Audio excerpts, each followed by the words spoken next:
ಜ್ಞಾನದ ಬಲದಿಂದ ಜ್ಞಾನದ ಕೇಳು ನೋಡಯ್ಯ, ಜ್ಞಾನದ ಬಲದಿಂದ ಜ್ಞಾನದ ಕೇಳು ನೋಡಯ್ಯ. ಎಂತ ಜ್ಞಾನಿ ಆದರೂ ಕೂಡ ನಮ್ಮಲ್ಲಿ ಅಜ್ಞಾನವನ್ನು ಬಂದಂದ್ರೆ ನಮ್ಮ ನಾಶ ಆಗಕ್ಕೆ ಆರಂಭವಾಯಿತು ಅಂತ ಅರ್ಥ. ನಮ್ಮಲ್ಲಿ ಅಹಂಕಾರ ಬಂತಂದ್ರೆ ನಮ್ಮ ವ್ಯಕ್ತಿತ್ವ ಡೌನ್ ಆಗ್ತದೆ ಅಂತ ಅರ್ಥ.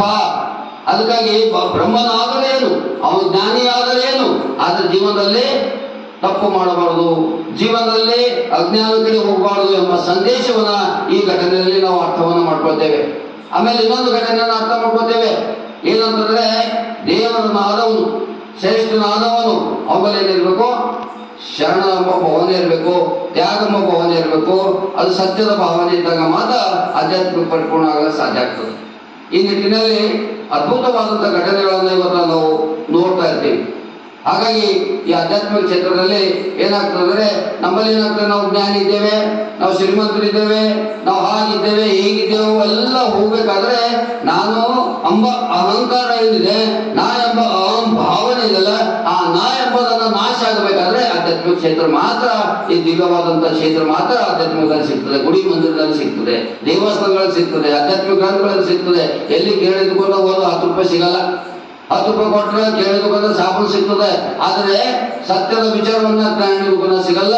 ಸತ್ಯದ ಜ್ಞಾನದ ವಿಚಾರವನ್ನ ಎಲ್ಲಿ ಸಿಗ್ತದೆ ಅಂದ್ರೆ ಅದು ಕುಟುಂಬದಲ್ಲಿ ಸಿಗ್ತದೆ, ತಂದೆ ತಾಯಿದ್ರ ಬಗ್ಗೆ ಸಿಗ್ತದೆ.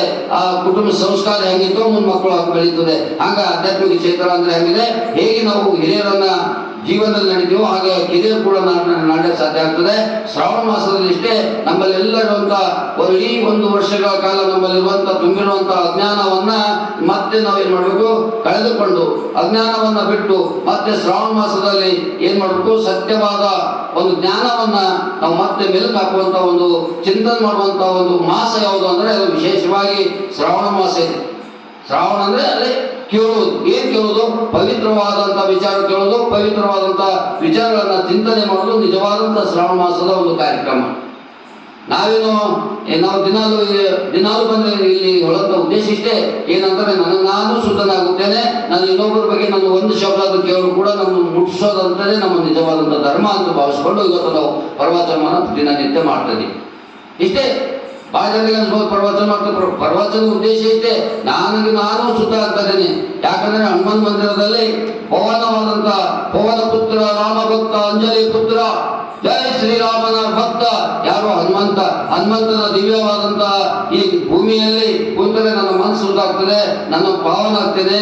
ಅವನ ಕಮಲದ ಪಾದದಲ್ಲಿ ಚರಣನಾದಾಗ ನನ್ನ ಮಾಡಿದಂತ ಹಿಂದಿನೆಲ್ಲ ಕರ್ಮಗಳನ್ನು ನಾಶವಾಗಿ ಮತ್ತೆ ಜಯ ಶ್ರೀರಾಮ್ ಅಂತ ಅಂದ್ರೆ ಆ ರಾಮನ ಭಕ್ತ ಹನುಮಂತ ನನ್ನ ಹಿಂದೆ ಇರ್ತಾನೆ. ಅವ ಸದಾಕಾಲ ಅವನ ಮಕ್ಕಳಾದಂತ ನಾವು ಒಂದು ಸದಾಕಾಲ ನಮ್ಮ ಮೇಲೆ ಕೃಪೆ ಇರಲಿ ಎಂಬ ಭಾವನೆಯೊಂದಿಗೆ ಇವತ್ತ ಶ್ರಾವಣ ಮಾಸದಲ್ಲಿ ಆಧ್ಯಾತ್ಮಿಕ ಕಾರ್ಯಕ್ರಮವನ್ನು ಆರಂಭ ಮಾಡ್ತಾ ಇದ್ದೀವಿ. ಇಷ್ಟೇ, ಏನಂದ್ರೆ ನನಗೆ ನಾನು ಕೂಡ ಒಂದು ಸ್ವಾರ್ಥ ಇದೆ. ಏನಂದ್ರೆ ನನಗೆ ನಾನು ಶುದ್ಧನಾಗ್ತಾ ಇದ್ದೇನೆ, ನನ್ನನ್ನು ತಿಳಿದಂತ ವಿಚಾರಗಳನ್ನ ಇನ್ನೊಬ್ಬರಿಗೆ ಮುಟ್ಟಿಸುವಂತ ಪ್ರಯತ್ನ ಮಾಡಿದ್ರೆ ಕೂಡ ನನ್ನ ಜೀವನವನ್ನು ಸಾರ್ಥಕವಾಗುತ್ತದೆ. ಇದು ಶ್ರಾವಣ ಮಾಸದ ವಿಶೇಷವಾಗಿ ಪ್ರವಚನದ ಒಂದು ಕಾರ್ಯಕ್ರಮದ ಉದ್ದೇಶಗಳಾಗಿರ್ತವೆ. ಹಾಗಾಗಿ ಈಗ ಇಂಥ ಒಂದು ಕಾರ್ಯಕ್ರಮ ಸಮಯ ಬಹಳ ಆಗಿದೆ. ಅದು ಕೂಡ ನಾವು ಸಮಯದಲ್ಲಿ ಕೇವಲ ನಾವು 30 ನಿಮಿಷದಲ್ಲಿ ಈಗಾಗಲೇ ಮಥುರಾ ನಗರಕ್ಕೆ ನಮ್ಮ ಜಾಗತಿಕ ವಕೀಲ್ ಸಾಹೇಬರು ಹೋಗಿ ಬಂದಿದ್ದಾರೆ. ಭಗವಾನ್ ಶ್ರೀಕೃಷ್ಣ ಬಂದಂಗೆ ನಮ್ಗೆ. ಯಾಕಂದ್ರೆ ಶ್ರಾವಣ ಮಾಸದಲ್ಲಿ ಅವ್ರೇನ್ ಮಾಡಿದ್ದಾರೆ ಅಂದ್ರೆ ದಂಡೆಯವರೇ ನೀವೇನ್ ಮಾಡ್ರಿ, ಪ್ರವಚನ ಆರಂಭ ಮಾಡಕ್ಕೆ ಉದ್ಘಾಟನೆ ಚಾಲನೆ ಕೊಟ್ಟು ಅವ್ರು ಮಥುರಾಕ್ಕೆ ಹೋದ್ರು. ಮಥುರಾಕ್ಕೆ ಹೋಗಿ ಮತ್ತೆ ಮಥುರಾದ ದರ್ಶನ ಮಾಡ್ಕೊಂಡು ಮತ್ತೆ ನಾವು ಬೀದರ್ ಬಂದು ಮತ್ತೆ ಇವತ್ತು ಪ್ರವಚನದಲ್ಲಿ ಬಂದಿದ್ದಾರೆ.